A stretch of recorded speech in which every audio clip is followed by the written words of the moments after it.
नमस्कार, मी डॉक्टर कविता राणे. लक्षवेधीमध्ये आपल्या सर्वांचं स्वागत.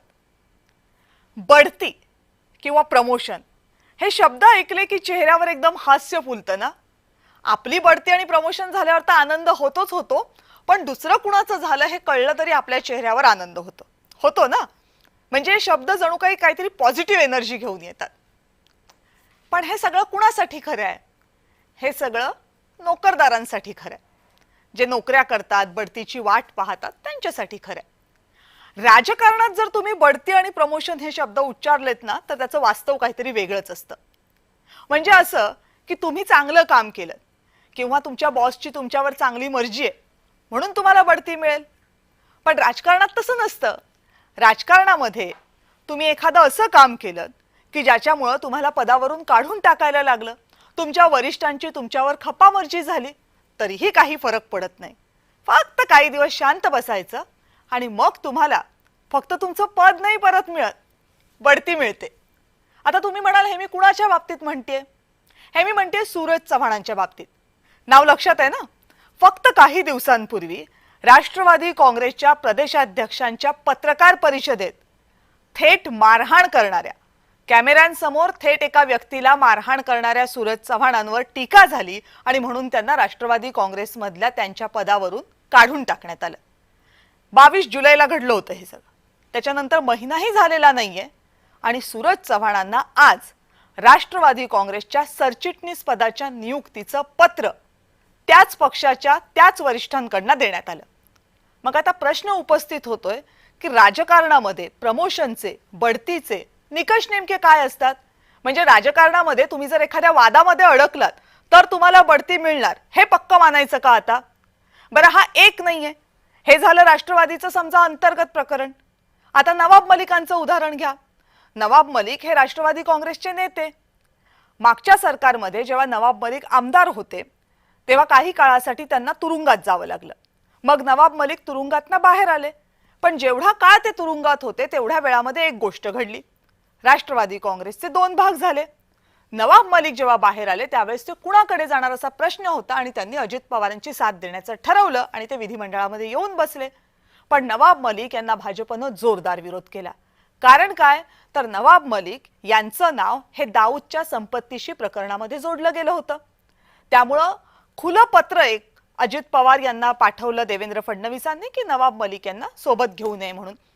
मग नवाब मलिक यांना विधानसभेचं तिकीटही द्यायला नकार होता. मग त्यांच्यात नेहमीच्या मतदारसंघातनं त्यांच्या मुलीला तिकीट देण्यात आलं, पण तरीही राष्ट्रवादीनं नवाब मलिकांना तिकीट दिलंच. आता याच नवाब मलिकांवर राष्ट्रवादी काँग्रेसनं मुंबई महानगरपालिकांच्या निवडणुकांची जबाबदारी टाकली आहे. आता हे म्हटलं जातंय की त्यासाठी मुंबईमधल्या मुस्लिम मतांवर डोळा ठेवून हे पाऊल उचललं गेलेलं आहे. अर्थात ते राजकीय पंडित सांगतील की हे कितपत खरं आहे म्हणून. पण जर वाद होत असेल, एखाद्या व्यक्तीला विरोध होत असेल तर त्यांना प्रमोशन मिळतं, बढती मिळतं. हा एक नवा प्रकार मात्र महाराष्ट्राला ठाऊक झाला आणि प्रामुख्यानं सूरज चव्हाण यांच्या बाबतीमध्ये. राष्ट्रवादी काँग्रेसनं हे करण्याचं कारण नेमकं काय आहे? या सगळ्याला महायुतीमधल्या बाकीच्या पक्षांची संमती आहे का? असे अनेक प्रश्न या निमित्तानं उपस्थित होतात. या सगळ्या प्रश्नांवर लक्ष वेधून घेणार आहोत. या सगळ्या प्रश्नांवर आपण बोलणार आहोत. पण त्या अगोदर सूरज चव्हाण यांचा वाद नेमका काय होता? का त्यांचं नाव महाराष्ट्रामध्ये वादामध्ये अडकलं? त्यावर एक नजर टाकूया. सूरज चव्हाण हे राष्ट्रवादी काँग्रेसचे युवक प्रदेशाध्यक्ष म्हणून गेल्या महिन्यापर्यंत काम करत होते. राष्ट्रवादी काँग्रेसच्या माणिकराव कोकाटे यांचा रमी खेळतानाचा एक व्हिडिओ विधानमंडळामधला हा व्हिडिओ प्रसिद्ध झाला होता. त्यावरून बरेच राज्यामधून टीका झाली होती. आणि हे सगळं सुरू असताना एका कार्यकर्ता संवाद मेळाव्यासाठी कार्यक्रमासाठी राष्ट्रवादी काँग्रेसचे प्रदेशाध्यक्ष सुनील तटकरे हे लातूरमध्ये पोहोचले होते. तो कार्यक्रम संपला. मग सुनील तटकरे यांनी एक पत्रकार परिषद घेतली. मग याच पत्रकार परिषदेमध्ये लातूरमधल्या छावा संघटनेचे काही कार्यकर्ते आले. त्यांनी गोंधळ घातला. वादाचा मुद्दा माणिकराव कोकाटेंचं वक्तव्य होतं.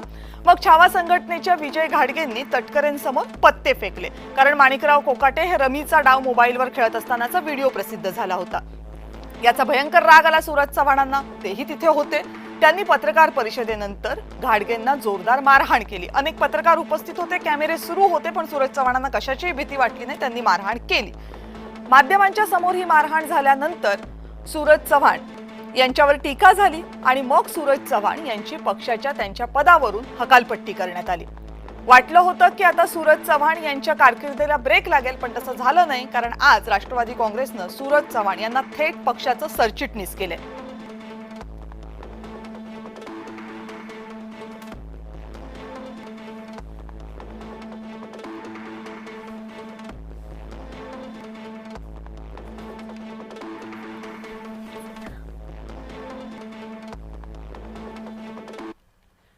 आता हे झालं सूरज चव्हाणांच्या बाबतीत. नवाब मलिकांच्या बाबतीत सुद्धा असंच झालंय. नवाब मलिक यांना सुद्धा मोठी जबाबदारी देण्यात आलेली आहे. नवाब मलिक यांना मुंबई महानगरपालिकांच्या निवडणुकांसाठी जी समिती नेमण्यात आली त्याचं प्रमुख करण्यात आले.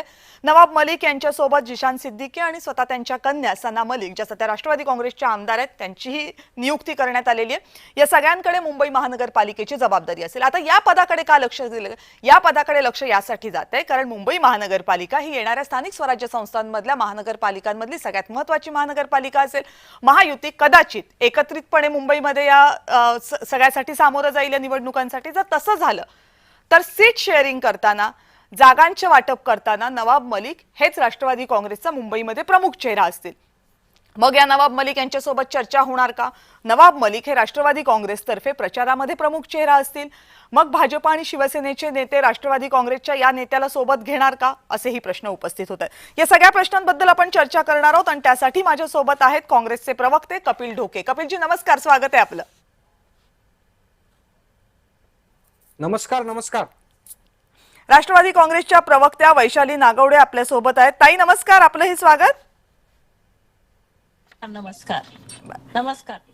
राष्ट्रवादी काँग्रेस शरदचंद्र पवार गटाचे प्रवक्ते ऍडव्होकेट अमोल मातेले चर्चेमध्ये सहभागी होत आहेत. अमोलजी आपलंही स्वागत. मला वाटतं अमोलजींशी अजून संपर्क झालेला नाहीये.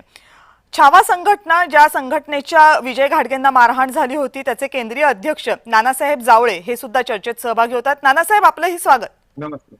नमस्कार. शिवसेनेच्या प्रवक्त्या शायना एनसी आपल्यासोबत चर्चेत आहेत. शायनाताई आपलंही स्वागत.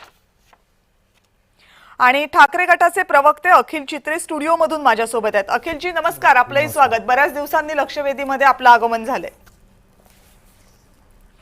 चला, चर्चेला सुरुवात करताना मला असं वाटतं मी नानासाहेब जावळेंची पहिली प्रतिक्रिया घ्यावी. नानासाहेब जावळे, काय वाटलं आज तुम्हाला? जे फोटो आले सूरज चव्हाण यांचं स्वागत करताना, पुष्पगुच्छ देताना, म्हणजे अजित पवार त्यांचं स्वागत कौतुक करत होते, त्यांना पुष्पगुच्छ देत होते. सुनील तटकरे त्यांचं कौतुक करत होते, त्यांच्या हातात नियुक्ती पत्र देत होते. अगदी महिना व्हायच्या अगोदरपर्यंत तुम्ही आंदोलन केलं आणि मग त्यांची पदावरनं हकालपट्टी झाली होती, काढलं होतं. आज मात्र त्यांना पुन्हा सरचिटणीस केलं पक्षाचं. काय वाटलं तुमच्या पक्षाला, तुमच्या कार्यकर्त्यांना, तुम्हाला? आमची भूमिका आहे की जो काही शेतकऱ्यांचा विषय घेऊन आमचे पदाधिकारी त्या ठिकाणी गेल्यानंतर मारहाण झाली, कारण की अखिल भारतीय छावा संघटना ही आरक्षण आणि शेतकऱ्यांच्या मुद्द्यावर लढणारी संघटना आहे आणि त्या ठिकाणी आरक्षण हे आमच्यासाठी महत्वाचं आहे. ओके. परंतु ज्या वेळेस मारहाणीनंतर सूरज चव्हाणला पदावरून काढलं, त्यांनी शब्द दिला की परत आम्ही त्यांना ह्याच्यामध्ये घेणार नाही. परंतु आमचा मुद्दा आहे की आज जे आम्ही पत्र देताना पाहिलं की सुनील तटकरे आणि भुजबळ समोर आलेले होते, त्यांच्या हाताने त्यांना पत्र दिलेलं आहे. मग कुठंतरी असं आम्हाला वाटतंय की ओबीसी आणि मराठा वाद पेटवायचा आणि आरक्षणाचा कुठंतरी प्रश्न भटकावायचा, म्हणून हे सर्व चाललेलं आहे. परंतु आम्ही जर आम्हाला मारहाण झाली, आम्हाला मारलं, आमचा जीव जरी गेला तरी आम्ही मराठा आरक्षणापासून भटकणार नाही. आणि ज्या वेळेस उत्तर द्यायचं त्यावेळेस छावा संघटना जसेच तसे उत्तर देण्याला समर्थ आहे. परंतु ही वेळ नाही. सध्या आरक्षणाचा विषय पेटलेला आहे आणि आरक्षण मिळाल्याशिवाय आम्ही गप्प बसणार नाही, ही भूमिका आम्ही घेतलेली आहे. बर, ठीक आहे. म्हणजे तुमचा विरोध आहे या सगळ्याला. चला, आपण पहिल्यांदा विरोधकांच्या प्रतिक्रिया सगळ्या जाणून घेऊयात या संपूर्ण गोष्टीवरच्या आणि मग आपण सत्ताधाऱ्यांना विचारूयात की काय त्यांची नेमकी अडचण होती, कशामुळे राष्ट्रवादी काँग्रेसला हा निर्णय घ्यावा लागला. अखिल चित्रेजी, चला तुमच्यापासून सुरुवात करूयात. काय ठाकरे गटाची भूमिका आहे दोन्ही नियुक्त्यांबद्दल, की तो त्यांचा अंतर्गत प्रश्न आहे? आमची काय भूमिका असेल त्याच्यात महाराष्ट्राच्या जनतेने पाहायचं आहे की काय होतंय ते. आता दादांनी सगळ्या माध्यमांसमोर हे सांगितलं होतं की अशा प्रकारच्या व्यक्तीला मी कोणत्याही पदावर माझ्या पक्षात राहू देणार नाही. आता दादांचं त्यांच्या पक्षात ऐकलं जात नाही का, हा एक प्रश्न निर्माण होतो. कारण दादा तिकडे नियुक्ती करताना कुठेही दिसले नाही, तर नियुक्ती करत होते सुनील तटकरे. आता सुनील तटकरेंचा अपमान झाला म्हणून सूरज चव्हाणांनी ती मारहाण केली, त्या प्रकारची घटना घडली आणि म्हणून त्याची परतफेड म्हणून आता त्यांना काढल्यानंतर आता त्यांना बढती देण्यात आली आहे का, हा त्यांच्या पक्षाचा खरं तर अंतर्गत प्रश्न आहे. पण त्यांनी मग त्याच्यानंतर असं भासू नये, एक त्यांचं फॅक्शन म्हणेल की आम्ही अशा प्रकारच्या व्यक्तीला पक्षात राहू देणार नाही, दुसरा फॅक्शन त्याला बढती देणार. आणि आपण सूरज चव्हाणचं काय घेऊन बसलोय, सूरज चव्हाणचा विषय तर फार नगण्य आहे. ते रमी खेळणारे मंत्री जे होते त्यांना तर डायरेक्ट क्रीडा मंत्री करण्यात आले. तर त्यांना हकालपट्टी करणं अपेक्षित होतं. महाराष्ट्राच्या जनतेची अपेक्षा होती, सर्व विरोधी पक्षाची अपेक्षा होती की अशा प्रकारच्या मंत्र्यांना त्यांच्या कारभारातनं मुक्त करण्यात यावं. तर त्यांना ते क्रीडा मंत्री दिले, म्हणजे आता ते मोकळे झाले तिथे रमी घ्यायला ऑफिशियली. बर, चला कपिल ढोकेजी.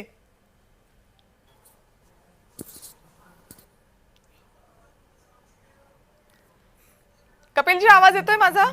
येतोय, बोला ना. बोला बोला, तुमची प्रतिक्रिया जाणून घ्यायची. काय या नियुक्त्यांबद्दल तुमचं म्हणणं आहे की तुम्हाला काय असंच वाटतं की केल्यात त्यांच्या पक्षाने, तर आम्ही काय बोलावं? नाही, काय बोलावं हा तो प्रश्न जरी त्यांचा अंतर्गत असला तरी दाखवायचे दात आणि खायचे दात. मुळात अजितदादा पवार यांच्याबद्दल महाराष्ट्रातल्या प्रत्येक घटकाला शांत आदर होता. शब्दाचा पक्का असलेला दादा.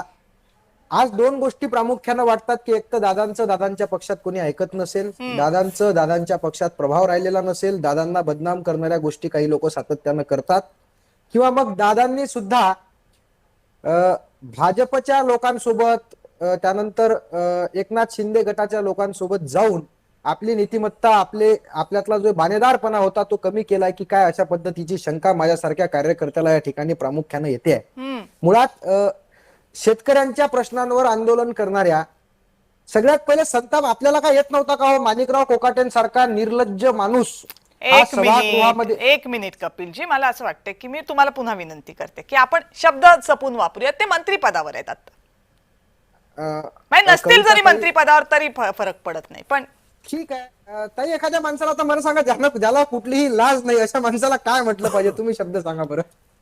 बरं, ज्यांना लाज नाही असं म्हणा, पण प्लीज माझी विनंती म्हणून मान्य. बरं, कुठलीही लाज बाळगत नसलेला, ऐका ना आता बोलतोय, कुठलीही लाज बाळगत नसलेला माणिकराव कोकाटेंसारखा एक गृहस्थ, या देशाचा या राज्याचा नागरिक, जे सध्या कृषी मंत्री, त्यावेळी कृषी मंत्री पदावर होते, ते सभागृहामध्ये शेतकऱ्यांच्या महत्वाच्या प्रश्नांवर चर्चा चालू असताना रमी खेळतात. याचा संताप गल्लीतल्या शेतकऱ्यांपासून आपल्यासारख्या ज्याच्या डोक्यावर स्वतःचा मेंदू आहे, ज्याची सत्सद विवेक बुद्धी आहे, अशा सगळ्या शेतकऱ्यांना त्याचा प्रचंड राग आलेला होता. अशातच विनय घाळगे पाटील आणि त्यांचे सगळे सहकारी माणिकरावच्या पक्षाचे अध्यक्ष असलेल्या तटकरे साहेबांकडे गेले. त्यांनी पत्ते त्यांच्या टेबलवर फेकले. त्यांना सांगितलं की हे पत्ते घ्या, तुमच्या त्या माणिकरावला द्या आणि त्यांना सांगा की सभागृहात पत्ते खेळू नका, पत्ते आपल्या घरी जाऊन खेळा. यात त्यांचं कुठेही चुकलेलं नाही. पण आता सूरज चव्हाण, मुळात मी सांगतो, महायुतीमध्ये प्रचंड गुंडांची भरती आहे. हा गुंडांची भरती आहे, गुंडांचे म्हणजे जे काही मवाली, गुंड, भ्रष्टाचारी, बलात्कारी, लुच्चे, लफंगे, हे सगळे कुठे पाहायला मिळतील? तर भाजप, शिवसेना आणि अजित पवारांच्या राष्ट्रवादीत पाहायला मिळतात. मग आता सूरज चव्हाणांसारखा गुंड त्या विनय घाळगेंना एकदम फायटरने फाईट मारतोय, डोकं फोडतोय. अहो ठीक आहे, राग आला, एखादी झापड मार, बाहेर लोटालाटी कर, अक्षरशः मारतोय. ही कुठली गुंडगिरी? त्याचे दोन उद्देश असतील, तटकरेंना खुश करायचं, अजित पवारांना खुश करायचं, अजून काहीतरी मिळेल, कोकाटेंना खुश करायचं, काहीतरी चार पैसे शिल्लक कमावले जातील, अशा आशयानं त्यानं ते केलं असेल. पण मग महाराष्ट्राच्या सगळ्या नजरा गेल्या बाणेदार असलेल्या दादांकडे. विनय घाळगे पाटलांनी सुद्धा हॉस्पिटलच्या बेडवरून उठल्यानंतर पहिली भेट जर कोणाची घेतली असेल तर मोठ्या आशेनं ती अजितदादांची घेतली. अजितदादांनी सुद्धा त्यावेळी नीतिमत्ता दाखवत की सूरज चव्हाणला पदाचा राजीनामा द्यायला लावला, विनय घाळगेंवर झालेल्या मारहाणीचा निषेध केला, सगळ्यांना समज दिली, सगळं झालं. पण काहीतरी लाज आहे की नाही राजकारणामध्ये? अजून विनय घाळगेंच्या हाताचं पूर्णपणे प्लास्टर निघालेलं नाही, त्यांचा दवाखाना सुद्धा अजून पूर्णपणे संपलेला नाही. आणि त्याच विनय घाळगेंना सुट्टी, म्हणजे त्यांचा दवाखाना पूर्ण व्हायच्या आधी तुम्ही सूरज चव्हाणला प्रमोशन देता. ठीक आहे. मुळात एक मिनिट थांबा ना मला मुळात कुठली तरी नीतिमत्ता यांच्याकडे शिल्लक आहे का? राष्ट्रवादी सुद्धा म्हणजे आता अजितदादांचा पक्ष जर अशा पद्धतीनं वागत असेल तर राजकारणामध्ये विश्वास कोणावर ठेवावा? कधी कधी चुकीच्या लोकांची संगत घडली की अशा पद्धतीचा प्रकार होतो, तो अजितदादांना झालेला दिसतो. दुसरी गोष्ट आता एक मिनिट कपिलजी, बराच वेळ झाला, बाकीच्यांकडे पण मला गेलं पाहिजे ना. मी तुमच्या दुसऱ्या मुद्द्यासाठी परत तुमच्याकडे येते, पण हा जो पहिला मुद्दा तुम्ही उपस्थित केला आपण विचारूयात ना राष्ट्रवादी काँग्रेसला याचं उत्तर. वैशालीताई, काय मजबुरी आहे अशी पक्षाची? म्हणजे 22 तारखेला तुम्ही सूरज चव्हाणांना त्यांच्या पदावरून काढून टाकता, तुम्ही हे म्हणता की जे झालं ते चुकीचं झालं, आणि महिना व्हायच्या आतमध्ये सूरज चव्हाण पक्षाचे सरचिटणीस होतात. पक्षानं कुणाला सरचिटणीस करावं आणि पक्षानं कुणाला काढावं याच्याबद्दल काही इतरांनी बोलण्याचं कारण नाही असं तुम्ही म्हणू शकाल, पण हे राजकीय पक्षांच्या बाबतीत म्हणा, सर्वसामान्य जनता जेव्हा तुमच्या पक्षाकडे बघते त्यावेळेस त्यांनी काय बघावं? की तुम्ही 22 जुलैला घेतली होती ती भूमिका खरी होती की आजची, की तुमचं पक्षाचं नेतृत्व लोकांच्या डोळ्यामध्ये धुळफेक करते? तुम्ही जर बघितलं असेल, आधीच्या सगळ्या वक्त्यांनी सगळी जी चर्चा फिरतीये ती राज्याचे उपमुख्यमंत्री आणि राष्ट्रवादी काँग्रेस पक्षाचे राष्ट्रीय नेते आदरणीय अजितदादा यांच्या भोवताली फिरतीये. म्हणजे हे आपण मान्य करू की महाराष्ट्राचं राजकारण हे अजितदादांच्या भोवती फिरतंय. मी जी घटना 22 जुलैला झाली चावा संघटनेच्या घाडगे साहेबांच्या बाबतीत, त्याचं अजिबात समर्थन करणार नाही, किंबहुना अजितदादा सुद्धा त्याचं समर्थन करत नाही. आम्ही त्या गोष्टीचं 1% पण, कारण आमच्यासारखे कार्यकर्ते सुद्धा संघटनेतनं, विविध जाती धर्मांच्या संघटनेतनंच पुढे आलेले आहेत, त्याच्यामुळे त्या गोष्टीचं 1% पण आम्ही समर्थन करत नाही. राहिली गोष्ट सूरज चव्हाणांच्या पदाची, तर मी आवर्जून सांगेल की अजितदादांनी 22 तारखेनंतर जेव्हा विजय घाडगेंना भेट दिली तेव्हा स्वतः एसपींना फोन लावला, पोलिसांनी कारवाई करावी ही ठाम भूमिका अजितदादांची आहे, होती आणि पुढच्या काळातही राहणार आहे. झाला आता सरचिटणीस पदाचं जे पद दिलेलं आहे, तुम्ही जर बघितलं असेल त्यावेळी अजितदादा तिथे उपस्थित नव्हते. ओके, त्याच्यामुळे अजितदादांना त्या गोष्टीची माहिती होती की नाही हे मलाही माहित नाही, कारण अजितदादा तिथे उपस्थित नव्हते. ते पत्र तटकरे साहेबांच्या उपस्थितीत घेतलं गेलेलं आहे. ओके, म्हणजे अजितदादा पक्षाचे तुमचं नेतृत्व कोण? सुनील तटकरे सर्वोच्च नेतृत्व की अजित पवार? आणि मग अजित पवार यांच्या हातात सरचिटणीस नेमायचे काय अधिकार आहेत की नाही आहेत? तुम्ही महाराष्ट्राला अजितदादा हे राष्ट्रीय नेते आहेत आणि सुनील तटकरे साहेब हे राज्याचे अध्यक्ष आहेत, त्याच्यामुळे राज्याची पदं आहेत ती तटकरे साहेब देतात, अजितदादा देत नाहीत. राज्यातली जी ही पदं दिली जातात कार्यकारिणीची. बरं, मग आता सुनील तटकरेंच्या वतीनं मी तुम्हाला प्रश्न विचारते, म्हणजे सुनील तटकरेंची काय मजबुरी होती? मग तेव्हा काढलं तेव्हा पण सुनील तटकरेंनीच काढलं असणार ना, प्रदेश अध्यक्ष होते, अजित पवारांनी काढलं नसणार कारण ते राष्ट्रीय नेते आहेत. नाही, पण एखादी भूमिका जर वेळोवेळी घ्यायची आली आणि ती हिताची घ्यायची असेल किंवा ज्या गोष्टीचं दादा समर्थन करत नाही तिथं दादा ठाम राहतात आणि दादांनी जी शब्दाला पक्की आहे ते बाकीच्या म्हणजे अखिल चित्रेंनी आणि कपिल ढोकेंनी जे सांगितलं की अजित पवारांचं त्यांच्या पक्षामध्ये ऐकलं जात नाही एकतर, किंवा मग त्यांचं मत विचारात घेतलं जात नाही, सुनील तटकरे घेतात निर्णय, असं म्हणायचं का महाराष्ट्रानं? नाही, मी तुम्हाला परत सांगते की अजितदादा हे राष्ट्रीय नेते आहेत, राष्ट्रीय अध्यक्ष आहेत. हे जर राष्ट्रीय सरचिटणीस म्हणून त्यांची नेमणूक झाली असती तर मी नक्की मान्य केलं असतं, हा अजितदादांचा निर्णय आहे. परंतु आता जी भूमिका किंवा ओव्हरऑल चित्र जे हे जात आहे ते अजितदादांच्या भोवताली फिरवले जाते. अजितदादा राष्ट्रीय नेतृत्वात पण महाराष्ट्राचे उपमुख्यमंत्री पण आहेत ना, कमाल आहे ताई, काय तुम्ही एक्सप्लेनेशन देताय? नाही, उपमुख्यमंत्री असले तरी आता हे पक्षाच्या भोवती फिरवलं जात आहे सगळं. बर, म्हणजे अजितदादांनी उपमुख्यमंत्री म्हणून महाराष्ट्रात काम करावं, पण महाराष्ट्रात अजितदादांच्या राष्ट्रवादी काँग्रेसमध्ये काय होतंय याच्यावर अजितदादांचा काही कंट्रोल नाही. तिथं काही चुकलं तर अजित पवारांना विचारायचं नाही, कारण अजित पवार राष्ट्रवादी काँग्रेसचा राष्ट्रीय नेतृत्व आहे, बरोबर ना?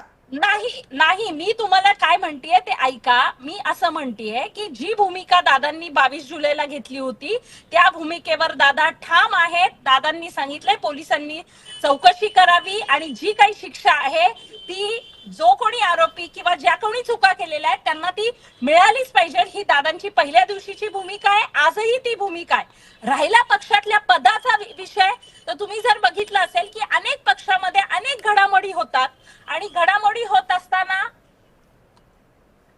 एक महिना 4 महिन्यांनी 6 महिन्यांनी परत तो माणूस, कारण तो प्रक्रियेतला माणूस असतो, तो बाजूला कुठलाच पक्ष ठेवत नाही. त्या पद्धतीनं तटकरे साहेबांनी कदाचित ती भूमिका घेतली असावी काल, असं मला वाटतं. मला वाटतं वैशाली ताई जरा एक्सप्लेनेशन आणखीन बरं हवं होतं. अहो पुण्यामधला एक साधा पूल जर कोसळला तर अजित पवार पहिल्यांदा पोचतात, कुठं पूर आला तर अजित पवार पहिल्यांदा पोचतात, तिथं लोकांची विचारपूस करतात, तिथं निर्णय घेतात. त्या अजित पवारांच्या पक्षातला निर्णय, सरचिटणीस पदाचा निर्णय, हा त्यांना न विचारता सुनील तटकरे घेतात. हे तुम्ही आम्हाला सांगायचं आणि मान्य करायचं. कमाल आहे वैशाली ताई. बरं ठीक आहे, चला तुमचं म्हणणं आता आहे ते मान्य करूयात आणि शायनाताईंकडे जाऊयात. शायनाताई, आता प्रश्न फक्त सूरज चव्हाणांचा नाहीये, नवाब मलिक यांचा पण आहे. अर्थात नवाब मलिक यांच्या बाबतीत असा काही वाद नव्हता. तो वाद होता तर तो भाजपच्या नेत्यांचा होता की त्यांचं म्हणतंय की नवाब मलिक आपल्या सोबतच नको म्हणून. आता जर नवाब मलिक यांची राष्ट्रवादी काँग्रेसनं मुंबई महानगरपालिकेच्या निवडणुकांसंदर्भातल्या समितीवर प्रमुख म्हणून नियुक्ती केली असेल, तर उद्या जर तुमचं सीट शेअरिंगच्या बैठका झाल्या तर नवाब मलिक असतील, उद्या तुमच्या एकत्र प्रचार सभा झाल्या तर नवाब मलिक असतील. चालणार आहे का शिवसेनेला? बघा, सर्वप्रथम तर मला हे सांगायचं आहे की जे राजकारण मध्ये पॉलिटिकल ऍक्टिव्हिझम आणि पॉलिटिकल कॉन्ट्रोवर्सी हे एक असा इश्यू आहे की अंदरुनी एनसीपी म्हणजे आदरणीय अजित पवार असो किंवा सुनील तटकरेजी, त्यांची प्रतिक्रिया त्यांची पार्टी नक्कीच देणार. महायुती म्हणजे आमचं एकच लक्ष आहे की आम्ही सक्रिय काम करू महाराष्ट्रासाठी, लोकांसाठी, आणि तेच एक लक्ष घेऊन आम्ही पुढे चाललोय.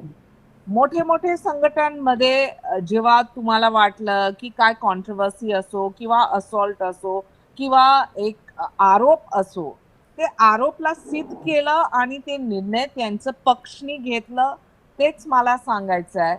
परंतु तुम्ही सूरज चव्हाणचा ट्रॅक रेकॉर्ड पण बघा तर एनसीपीचे युथ प्रेसिडेंट पण होते. मी नाही सांगते की मी पण त्यांची हे फक्त प्रवक्ता सूरज नाही. चव्हाणांसाठी म्हणताय की नवाब मलिकांसाठी पण म्हणताय? मी सगळ्यांसाठी म्हणते की आता तुम्ही बघा तर राजकारण मध्ये पॉलिटिक्स ऑफ परफॉर्मन्सच आहे आणि लोकांना ते विश्वास घेऊन आम्ही पुढे चाललो. तर महायुतीने जे काम केलं पूर्ण प्रदेशमध्ये, त्याप्रमाणे आम्हाला इतकी वोट्स भेटला आणि आम्ही जिंकून आले. आता प्रश्न असा आहे की मग नवाब मलिकांच्या सोबत असणाऱ्या मुंबई महानगरपालिकेमध्ये तुमचा पाठिंबा असणार आहे की नाही? चालणार आहेत की नाही नवाब मलिक तुम्हाला सोबत, की नाही चालणार? मला संपूर्ण करू द्या प्लीज. संघटनांमध्ये वेगवेगळा पद असतो आणि मोठे जेव्हा पक्ष झाले तर नक्कीच थोडा तुम्हाला वाटलं की ह्यांचं बद्दल गलत आहे, त्यांना रेसिग्नेशन द्यायचं, त्यांना ते युथ पोस्टला कशाला आम्ही काढून त्यांना जनरल सेक्रेटरी केलं, हे सगळं ते व्यक्तिगत तुम्ही एनसीपी ला विचारलं तर ते बेटर आहे. परंतु महायुती म्हणजे फक्त आम्हाला काम करायचंय पूर्ण महाराष्ट्रामध्ये, जनहितमध्ये आणि लोकांसाठी. तर मला वाटते की कधी कधी जेव्हा आपण डिबेट्स पण करतो तेव्हा हे पण बघा की काय काय काम झाले. आज इतकी गर्व मला झाले की बीडीडी चॉल मुंबईमध्ये, तिथे आदरणीय देवेंद्र फडणवीस पण उपस्थित होते आणि अजित पवार पण आणि एकनाथ शिंदे पण होते, सगळे होते. ताई प्रश्न तो कुठे आहे ना? प्रश्न हा आहे की तुम्ही सगळे एकत्रच राहा, त्याच्याबद्दल काही कोणी प्रश्न विचारत नाहीये. आम्ही एवढंच म्हणतोय की भाजप, शिवसेना आणि राष्ट्रवादी काँग्रेस एकत्र असताना या सगळ्यामध्ये नवाब मलिक यांना तुम्ही बाजूला बसवून घेणार की नाही? कारण अगोदरची भूमिका होती भाजपची की अजिबात बसवून घेणार नाही. मग आता जर त्यांना पद दिलं असेल राष्ट्रवादी काँग्रेसनं तर ते तुमच्या सोबत येणार, चालणार आहे की नाही एवढं सांगा ना. बघा, वस्तुस्थिती हे आहे की आदरणीय देवेंद्र फडणवीस, एकनाथजी शिंदे आणि अजित पवार ते आमचे नेते आहे.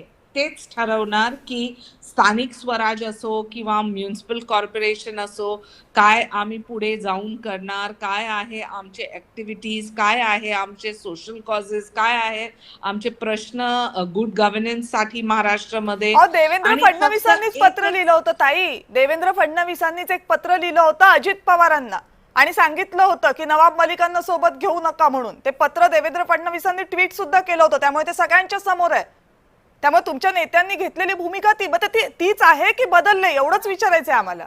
मला फक्त हे सांगायचंय की आमचे नेता एकनाथजी शिंदे आणि देवेंद्र फडणवीस आणि अजित पवारच्या एकच लक्ष आहे की आम्ही महाराष्ट्रासाठी काम करू. आता एक पक्ष मध्ये समजा की खूप कार्यकर्ता आहे, कार्यकर्त्याची पद्धत काय, त्यांचं काम काय, त्यांच्या प्रति ॲलिगेशन्स काय आहे की नाही ते सिद्ध करा in a court of law. म्हणजे थोडक्यात काय तर नुसते ॲलिगेशन झाल्याने काय होत नाही, तर ते सिद्ध व्हायला पाहिजे. म्हणजे कॅमेऱ्याच्या समोर सूरज चव्हाणांनी मारहाण केली तर चालेल, पण जोपर्यंत पोलीस म्हणत नाही, जोपर्यंत न्यायालय म्हणत नाही की सूरज चव्हाणांनी मारहाण केली, तोपर्यंत आम्हाला मान्य होणार नाही. बरोबर आहे ना नानासाहेब? हो बरोबर आहे. आता त्यांचं असं आहे की अजितदादांना त्यांनी हे करतायत की अजितदादा प्रमुख आहे.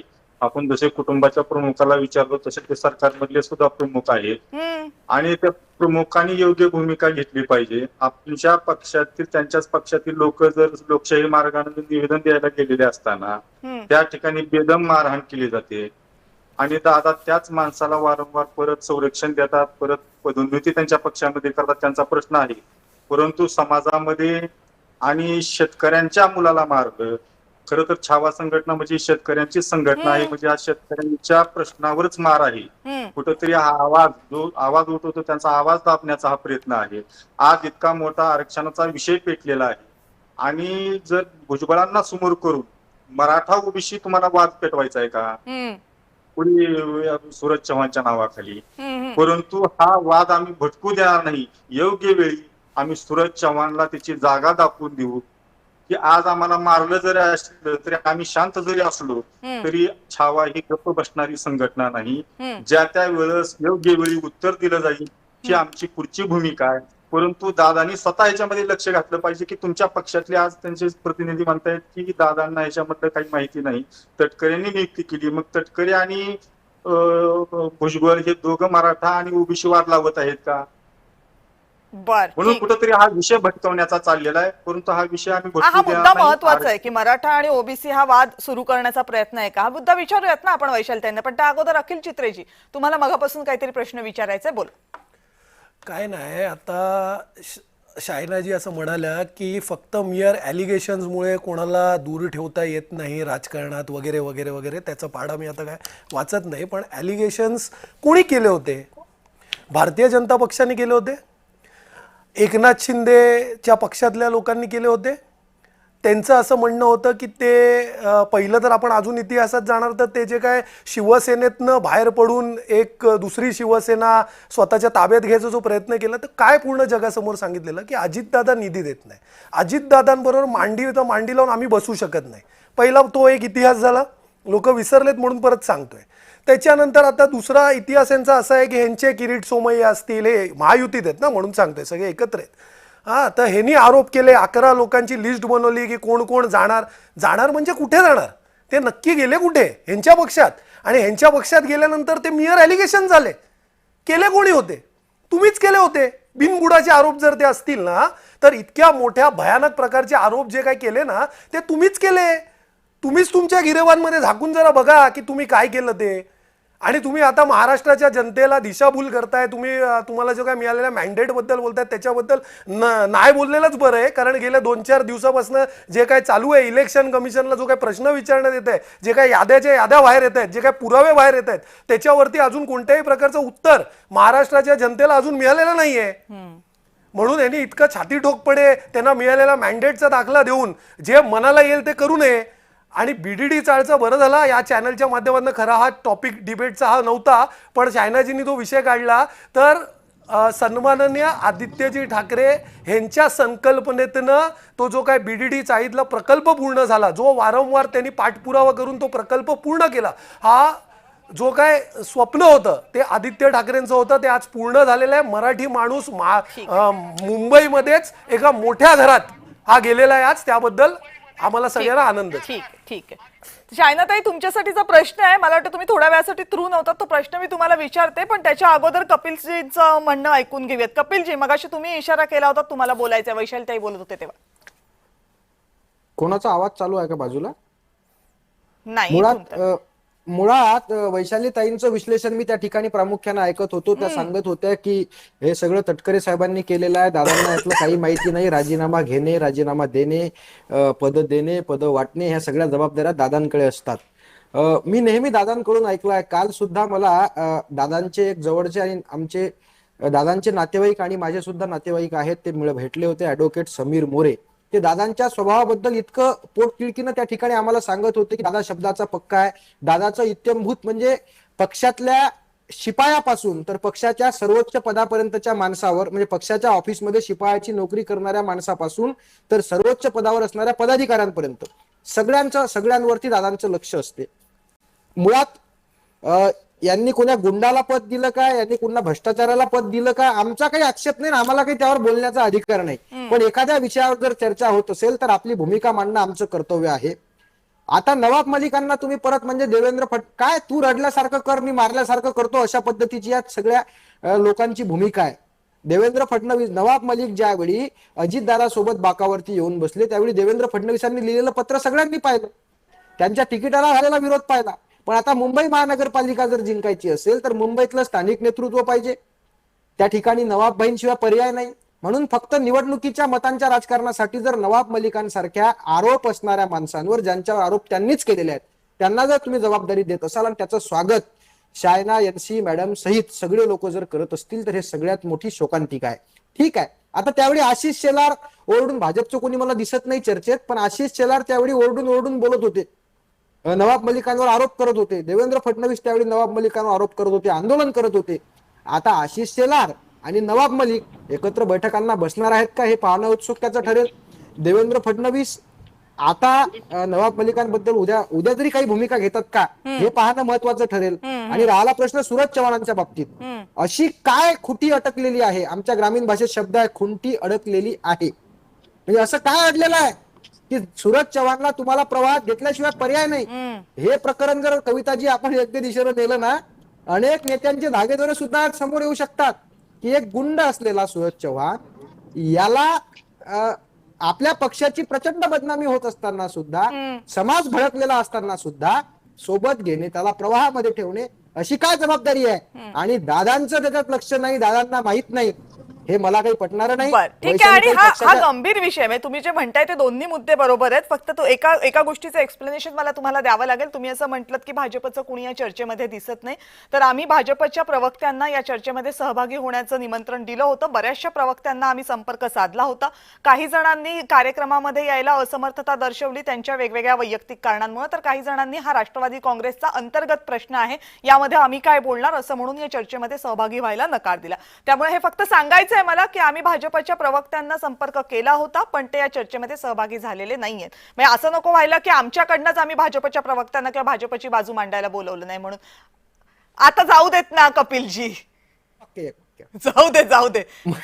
म्हणजे या प्रश्नांची उत्तरं देण्यास ते असमर्थ आहेत म्हणून ते आले नाहीत. बरं, आता हे मी नाही सांगणार. आम्ही एवढंच सांगू शकते की आम्ही त्यांना बोलवण्याचा प्रयत्न केला होता, संपर्क साधला होता, पण ते आले नाहीत. आता वैशालीताई, आता दोन प्रश्न खरंच महत्वाचे आहेत. म्हणजे ते कपिल डोकेंनी विचारले म्हणून नाही, पण हा प्रश्न कुणाही सामान्य माणसांच्या मनात येते की सूरज चव्हाण हे काही फार मोठे नेते नाही आहेत की ज्यांच्याशिवाय राष्ट्रवादी काँग्रेसचा गाडा हकलला जाणार नाहीये. अशा सूरज चव्हाणांना, म्हणजे अशा दादांच्या पक्षामध्ये की जे दादा काहीही वाईट वाकडं खपवून घेत नाहीत, अगदी कॅमेऱ्याच्या साक्षीनं खपवून घेतलं नाही जात नाही, त्या दादांच्या पक्षातला एक माणूस थेट एखाद्याला पत्रकार परिषदेमध्ये बेदम मारतो. म्हणजे ती काय नोकझोक होती असं नाहीये, समोर व्हिज्युअल दिसतात, नीट बेदम मारतो. नंतर दादांनाच पुढे येऊन हे सांगावं लागतं की काढतोय आम्ही त्यांना पदावरून काढावं लागतं आणि मग महिनाभराच्या आत त्यांना घ्यावं लागतं आणि तुम्हाला प्रवक्ते म्हणून हे सांगावं लागतं की तो दादांचा निर्णय नाही, दादा राष्ट्रीय नेते आहेत म्हणून. काय मजबुरी काय आहे अशी? तुम्ही म्हटलात की दादा शब्दाचे पक्के आहेत वगैरे सगळे, आणि सगळ्यांनाच माहिती आहे महाराष्ट्रात की दादांचं नेतृत्व कसं आहे. तुम्ही जर आज बघितलं असेल की तटकरे साहेबांनी त्यांच्या मगाच्या प्रेसमध्ये माझ्या माहितीप्रमाणे असं सांगितलं की तो कोर कमिटीचा निर्णय आहे. म्हणजे आता खरं तर मगाशी मी ती प्रेस ऐकली, त्याच्यानंतर मी कामात होते आणि डायरेक्ट आले, मीही त्याची माहिती घेते, पण हा निर्णय नक्कीच दादांना माहिती नसावा. कधी कधी दादा नसताना सुद्धा काही मीटिंग्स होतात. शेवटी जबाबदाऱ्या ह्या टाकाव्या लागतात खालच्या लोकांवर. परंतु दादांना ही गोष्ट जी छावा संघटनेच्या बाबतीत झालेली आहे, मी वारंवार कपिल टोके साहेबांना सांगू इच्छिते की ही दादा खपून न घेणारे नेते आहेत. तुम्ही बघितलं असेल की शिवशाहू फुले आंबेडकरांची विचारधारा आणि विचार घेऊन राष्ट्रवादी काँग्रेस पक्षाची वाटचाल आहे. त्याच्यामुळे आता जो नवाब मलिक साहेबांचा पण विषय आपण काढला, राष्ट्रवादी काँग्रेस पक्ष हाच विचार घेऊन पुढे चाललेली आहे. त्याच्यामुळे त्या बाबतीत कुठेही पक्ष असं करत नाही. कुठल्याही जाती धर्माचा द्वेष असेल किंवा कुठल्याही संघटनेमध्ये एकमेक जातीमध्ये भांडणं लागावीत हा राष्ट्रवादी काँग्रेस पक्षाचा उद्देश अजिबात नाहीये. मगाशी ही चर्चा चालू होती. अजितदादा हे यशवंतराव चव्हाणांचा विचार, शिवशाहू फुले आंबेडकरांचा विचार घेऊन चालणारे नेते आहे आणि त्याच पद्धतीनं त्यांची अजून विचारधारा त्यांनी तशीच ठेवलेली आहे. पण असं आहे वैशालीताई, अजित पवारांना एखादा निर्णय घ्यायला काय ते चर्चा करतील, सगळ्यांची मतं विचारात घेतील, मग निर्णय घेतील असे अजितदादा नाही आहेत. अजितदादा हे नाही पटलं की तिथल्या तिथे सांगणारे नेते आहेत. मग समोर अधिकारी असू देत, नेता असू देत, मंत्री असू देत, पत्रकार असू देत, नाहीतर लोक असू देत, दादा काही पर्वा करत नाहीत काही काही सांगताना. जे चूक ते चूक आणि जे बरोबर ते बरोबर असा बाणा असतो त्यांचा. त्या दादांच्या पक्षामध्ये आज सकाळी एक घोषणा होते आणि त्यांनी काढलेल्या एका माणसाला सरचिटणीस केलं जातं आणि तुम्ही सांगता दादांना माहितीच नाहीये आणि म्हणून दादांनी या बाबतीत काही केलं नाही. नाही नाही नाही नाही, मी असं म्हटलं नाही की दादांनी केलं नाही. मी तुम्हाला वारंवार हेच सांगतेय की कदाचित काही पार्टीच्या सगळ्याच मिटिंगला अजितदादा उपस्थित असतात असंही नसतं, कारण काही जबाबदाऱ्या खाली द्याव्या लागतात.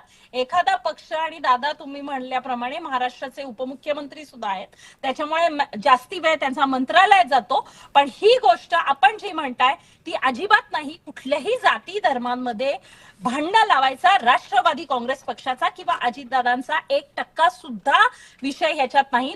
तुम्ही सगळे स्क्रीनवरच्या सगळ्या लोकांना अंतर्मनात विचारा की अजितदादा असा नेता आहे का.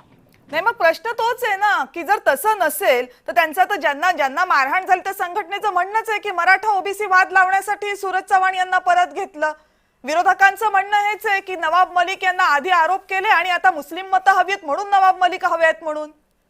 नाही, आता तुम्ही तसं म्हणत असाल तर मलिक साहेबांना विधानसभेचा सनाताईंना किंवा राष्ट्रवादी काँग्रेस पक्षाने पहिल्या दिवसापासून हीच भूमिका घेतली आणि माझ्या माहितीप्रमाणे 5 तिकीटं ही मुस्लिम समाजाला दिलेली होती विधानसभेत. त्याच्यामुळे ह्या गोष्टी बरोबर आम्ही कधीच कॉम्प्रोमाइज केलेलं नाहीये.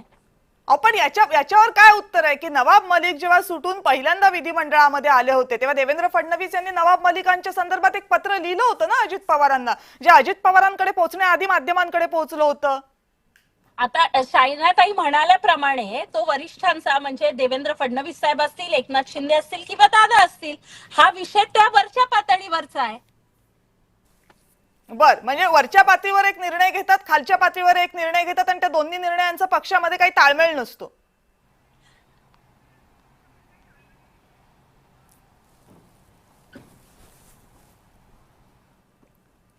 आवाज येतोय का वैशालीताई? मला वाटते कनेक्शन तुटलं, त्या प्रवासामध्ये पण आहे तसं दिसते. शायनाताई मला वाटते आहेत आपल्यासोबत. तुम्ही मगाशी उत्तरामध्ये 3 शब्द वापरले होते, ज्यातला एक होता पॉलिटिकल ऍक्टिव्हिझम, दुसरा होता पॉलिटिकल कॉन्ट्रोवर्सी आणि तिसरा होता मियर अलिगेशन्स. त्या मियर अलिगेशन्सला काही तुम्ही जेव्हा कनेक्ट नव्हतात आमच्याशी तेव्हा काहींनी आक्षेप घेतला. त्यांचं म्हणणं असं होतं की जेव्हा विरोधकांवर आरोप करायचे असतात त्यावेळेस आत्ताच्या सत्ताधारी पक्षातले नेते जोरजोरात आरोप करतात, पण जेव्हा तेच विरोधक तुमच्याकडे येतात, तुमच्या पक्षांमध्ये सहभागी होतात, तेव्हा ते मियर अलिगेशन्स कसे होतात?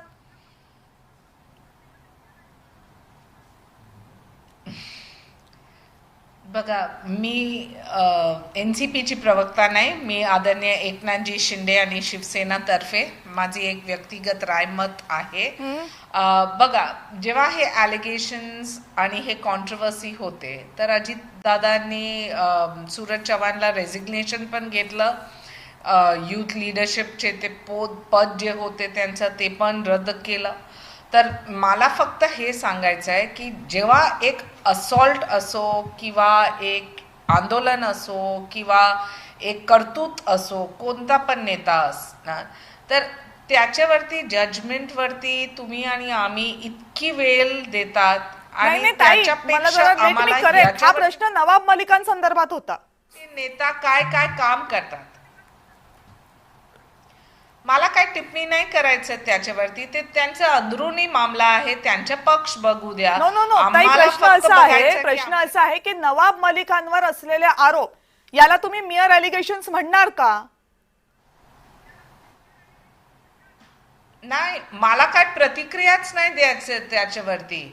मला फक्त हे सांगायचं, आज जेव्हा मी बघितलं हे बीडीडी चॉलच्या जे प्रोजेक्ट होते, तिथे देवेंद्र फडणवीस, आमचे नेता एकनाथजी शिंदे आणि अजित पवार नी जे अपरंपार काम केलं पूर्ण महाराष्ट्रासाठी, आणि हे तर एक झलक होते, तर तसंच आम्ही काम करत जाऊ. आता डेफिनेटली करणार ना ताई, तुम्ही सत्तेमध्ये आहात, लोकांसाठी काम तर करावंच लागणार आणि ते काम लोकांसमोर घेऊनही जावं लागणार. आजही दिवसभर सगळ्यांनी ती दृश्य बघितली, देवेंद्र फडणवीसांची वक्तव्य बघितली, अजित पवारांनी त्यावर काय म्हटलं, पुढचे पुनर्विकासाचे प्रकल्प काय असतील तेही सांगितले. प्रश्न आता हा आहे की पक्षांच्या नेमक्या भूमिका काय आहेत असा प्रश्न आहे ना. जे नवाब मलिक विधानसभेच्या निवडणुकीआधी चालत नाहीत, ते नवाब मलिक महानगरपालिकेच्या निवडणुकी अगोदर कसे काय चालतात? याचा अर्थ सत्ताधारी पक्ष हे फक्त सोयीचं राजकारण करतात का? म्हणजे आधी एका गटाची मतं हवीत म्हणून त्यांना विरोध करायचा आणि मग दुसऱ्या गटाची मतं हवीत म्हणून त्यांना जवळ घ्यायचं, सोयीचं राजकारण करताय का तुम्ही नवाब मलिकांच्या बाबतीत? पण हे प्रश्न तुम्ही मला कशाला विचारतात? मला फक्त हे सांगायचं आहे की आमचं नेतृत्व एक विकसित महाराष्ट्रासाठी काम करतात. आता तुम्ही बघा, जे काम बद्दल प्रश्न आहे तर नक्कीच तुम्ही विचारा, परंतु जे मॅटर आहे वेगळं पॉलिटिकल पार्टीचा, ते निर्णय कशासाठी घेतलं, संघटनांमध्ये घेतलं की इलेक्टोरल मेरिट वरती, ते त्यांना तुम्ही विचारा ना.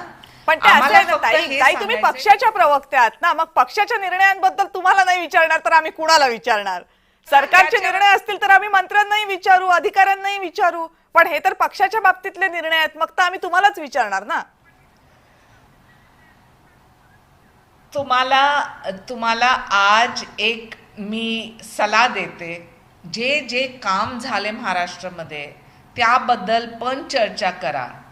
करूयात ना ताई, त्याच्यासाठी वेगळा कार्यक्रम घेऊ की आम्ही कुठे नाही म्हणतो. महायुतीच्या नेतृत्वाने काय काम केलं त्याच्यावरती फोकस करा. सूरज चव्हाण म्हणजे ते तुम्ही एनसीपीला विचारलं की त्यांची काय प्रतिक्रिया आहे? त्यांना पद वरून काढलं दादांनी आणि नंतर त्यांना दिलं पद, म्हणजे काय आहे वस्तुस्थिती, काय आहे, अलिगेशन्स प्रूव्ह झाले का की ते त्यांना माहिती आहे. मला फक्त हे सांगायचंय शायना ताई, तुम्ही राजकीय पक्षाच्या जरी प्रवक्त्या असल्यात तरी त्याच्या अगोदर एक सोशल फिगर आहात. तुम्ही सामाजिक जीवनामध्ये वावरता. बरं काय, वाईट काय, चांगलं काय, अयोग्य काय, हे काही तुम्हाला कुणी सांगण्याची गरज नाहीये. मला आता फक्त तुम्ही सोडून द्या, तुम्ही प्रवक्त्यात तेही बाजूला सोडून द्या. काय तुम्हाला वाटतं हे असलं बघून की ज्यानं 2-4 दिवसांपूर्वी कुणाला तरी बदडायचं आणि मग त्याला पक्षाचं सरचिटणीस म्हणून बघायचं, म्हणजे तुम्हाला व्यक्ती म्हणून तरी ताई पटतंय का हे? खरं सांगू, क्रिटिसिझम करायचंय, निंदा करायचंय, विपक्षच्या वरती निंदा, हे तू मध्ये मला फसायचं नाही. मला फक्त गुड गव्हर्नन्स आणि सक्रिय काम जे महायुतीचे नेतृत्वाने केलं त्याच्यावरती फोकस करायचं आहे. आणि जे मला माहिती होते की जय महाराष्ट्र आजच्या दिवशी जेव्हा बीडीडी चाल मध्ये किती लोकांना घर भेटलं ते कव्हर करणार, तर मला इतकी छान वाटते की तुम्ही आधीची बुलेटिन बघा, नक्की केलेलं आहे, नो डाऊट. आणि तो प्रश्न बीडीडी चाळींचा जो मुद्दा तुम्ही म्हणताय तो सगळ्या महाराष्ट्रासाठी, मुंबईसाठी आनंदाचाच आहे ना. मुंबईमध्ये लोकांना मोठं घर मिळालं तर कुणाला आनंद नाही होणार? इथे बसलेल्यांचे सुद्धा काहींचे नातेवाईक असतील ज्यांच्या घरामध्ये आज दिवाळी साजरी होत असेल, कोण नाही म्हणतंय त्याला? त्याच्या बातम्या बघितल्या, लोकांच्या चेहऱ्यावरचं हास्य आम्ही बघितलं, कुणी नाही म्हणत नाहीये त्याला. पण त्याला नाही न म्हणत असताना जे चूक असेल किंवा ज्याच्यावर प्रश्न उपस्थित करायचे आहेत त्याच्यावर जय महाराष्ट्रांनी प्रश्न उपस्थित करायचे थांबवावे का ताई? चांगलं आहे ते चांगलंच आहे, पण जिथे बोट ठेवायचंय तिथे ठेवणं सुद्धा तर आमचं कर्तव्य आहे की नाही? तर ते पक्षांना विचारा. बर, ठीक आहे. जिथे हे आहे मग आता तुम्ही आम्हाला नाही. प्रवक्ते आहात ताई, म्हणजे मग तुम्हाला विचारणार नाही का म्हणून विचारलं. एनिवेज तुम्ही तुमची भूमिका मांडलीत. नानासाहेब बोला, आता जर ही सगळी परिस्थिती असेल, म्हणजे आपण पक्षांच्या प्रवक्त्यांना दोष नको देऊयात, कारण त्यांना भूमिका मांडताना सुद्धा आज किती कठीण जाते ते दिसतंय आपल्याला. हे सगळं बघितल्यानंतर काहीतरी न्याय मिळेल किंवा तुमचं जे म्हणणं होतं त्याच्यावर काहीतरी विचार होईल अशी पुसटशी तरी आशा राहिली आहे का आता शिल्लक? बरोबर आहे, कुठलीही आशा या सरकारतून राहिलेली नाही. कारण की अजितदादांचा जर काढून टाकलेल्या कार्यकर्त्याला परत जर परस्पर घेतलं जातं म्हणजे दादांचं कुठंतरी नेतृत्व कमी पडते आणि दादाकडे माणसं नाहीत का, अशा गुंडांना दादा का पोचतायत हा सुद्धा आम्हाला पडलेला प्रश्न आहे. ठीक. आणि जे पोचतायत ते पोचतात त्यांना अजून पद देत आहेत म्हणजे छावाला संघटनेला कुठेतरी आणि मराठा आरक्षणाची जी लढाई चाललेली आहे त्याला कुठेतरी डिवचण्याचा या ठिकाणी प्रयत्न केला जातोय. ठीक आहे. आज महाराष्ट्रातील जनता शेतकरी मरतोय आणि ज्या शेतकऱ्याबद्दल आम्ही आवाज उठवायला जातो त्या ठिकाणी बेदम मारहाण केली जाते आणि छावा एक आक्रमक संघटना आहे आणि यांना डिवचलं तर हे आरक्षणाचा मुद्दा कुठेतरी भरकटून टाकायचा असा आजचं चित्र दिसतंय. म्हणून खरं तर दादानी यावर भूमिका मांडली पाहिजे आणि अशा गुंडांचा खराच बंदोबस्त केला पाहिजे. आम्ही जशाच तसं त्यांनाही उत्तर देऊ शकतो, त्यांच्या भाषेमध्ये देऊ शकतो, योग्य वेळी देऊ शकतो, परंतु आमची एक भूमिका आमची ठरलेली आहे की आम्हाला गोळ्या घाला किंवा मारा, परंतु मराठा आरक्षणाचा आणि शेतकऱ्यांचा विषय तुम्ही मार्गी लावा. आज मराठवाड्यामध्ये किंवा संपूर्ण महाराष्ट्रामध्ये पाऊस नाही. आज खरं तर जय महाराष्ट्रानं हा चांगला विषय घेतलेला आहे. खरं तर जय महाराष्ट्र म्हणायचं, परंतु या महाराष्ट्रातील जनता शांततेमध्ये आपले हक्क मागत असताना कुठेतरी त्यांचा आवाज दाबला जातोय, त्यांचे प्रश्न मार्गी लागले जात नाहीत. आज खरं तर महत्वाचा विषय की कर्जमाफीचा, त्यावर कुणी बोलायला सरकारमधलं तयार नाही आणि यांचे पदाधिकारी तो विषय घ्यायचं सोडून प्रश्न मांडण्यावर जर पार मरेपर्यंत मारहाण करतात. कुठेतरी हे महाराष्ट्राचे आहेत का कुठून बाहेरून मागविलेले गुंड आहेत असा प्रश्न आम्हाला पडलेला आहे. परंतु या गुंडांचा सुद्धा बंदोबस्त योग्य वेळी छावा संघटना बरोबर करेल. यांना तुम्ही पदावर घ्या किंवा उपमुख्यमंत्री पद जरी अजितदादांनी दिलं तर आमचं काही म्हणणं नाही, परंतु सूरज चव्हाणला आम्ही सोडणार नाही ही आमची भूमिका आहे. परंतु योग्य वेळी आम्ही ती सोडू, परंतु दादानी यामध्ये खरंच लक्ष घातलं पाहिजे. दादा म्हणजे एक मोठा भाऊ आम्ही त्यांना समजतो, महाराष्ट्राचा दादा समजतो, परंतु तुमच्या याच्यामध्ये दादा नावाचा दादागिरी करणारे जर पक्षामध्ये येत असतील आणि दादागिरी करत असतील तर ही महाराष्ट्रातील जनता खपवून घेतली जाणार नाही आणि आम्ही सुद्धा ते खपवून घेणार नाही. बरं, वैशालीताई शेवटची कमेंट द्या कारण माझी वेळ संपत आली. नानासाहेबांना मी विश्वास देऊ इच्छिते की त्यांचा दादांवर विश्वास आहे तो तसाच राहू द्या. कारण ज्या दिवशी अजितदादांनी घाडगे साहेबांना भेट दिली, त्यांना जो विश्वास दिला त्या विश्वासाला अजितदादांकडनं कुठलाही तडा जाऊ देणार नाही, हा विश्वास तुम्हाला या कार्यक्रमाच्या निमित्तानं देते.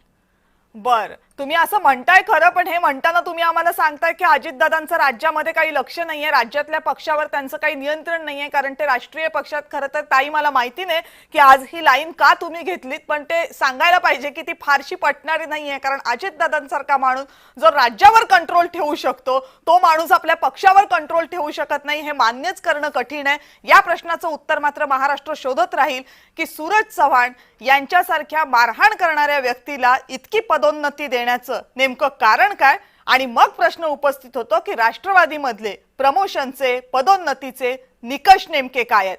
आणि राजकीय पक्ष जर हे आदर्श समोर ठेवणार असतील तर मग जनतेनं राजकीय पक्षांकडनं अपेक्षा नेमक्या काय ठेवाव्यात. जेव्हा आरोप होतात त्यावेळेस ते सिरियस आहेत असं सांगायचं आणि आरोप ज्याच्यावर केलेत ती व्यक्ती आपल्याकडे आली की त्यांना मियर एलिगेशन्स म्हणायचं. असं जर होणार असेल तर मग राजकीय नेत्यांच्या आरोप करण्यावर, ज्यांच्यावर आरोप झालेत त्यांच्यावर, यांच्यापैकी विश्वास ठेवायचा कुणावर, हा सगळ्यात महत्त्वाचा प्रश्न आहे. इथे एक सूरज चव्हाण, एक नवाब मलिक, एक भाजप, शिवसेना, राष्ट्रवादी काँग्रेस हे मुद्दे नाहीयेत. मुद्दा हा आहे की राजकारण, राजकीय प्रक्रिया आणि त्याच्या माध्यमातून राबवली जाणारी लोकशाही प्रक्रिया, याच्यावर यामुळे प्रश्नचिन्ह उपस्थित होतात आणि दुर्दैवानं त्या प्रश्नचिन्हांना कोणतीही उत्तरं मिळत नाहीयेत. वातावरण सकारात्मक दिसत नाहीये. राजकीय नेते याची दखल घेतील अशी अपेक्षा करूयात, कारण तेवढीच आपण आज करू शकतो. आणि जर ती अपेक्षा पूर्ण झाली तरच येणारे सगळे स्वातंत्र्य दिन ही लोकशाही चिरायू ठेवण्याच्या दृष्टीनं पुढे जातील असं म्हणायला हरकत नाही. आपण सगळेजण या चर्चेमध्ये सहभागी झालात, आपल्या सगळ्यांचे मनापासून आभार. आणि यानंतर लक्षवेधीमध्ये वेळ झाली आहे इथेच थांबण्याची. पाहत रहा जय महाराष्ट्र.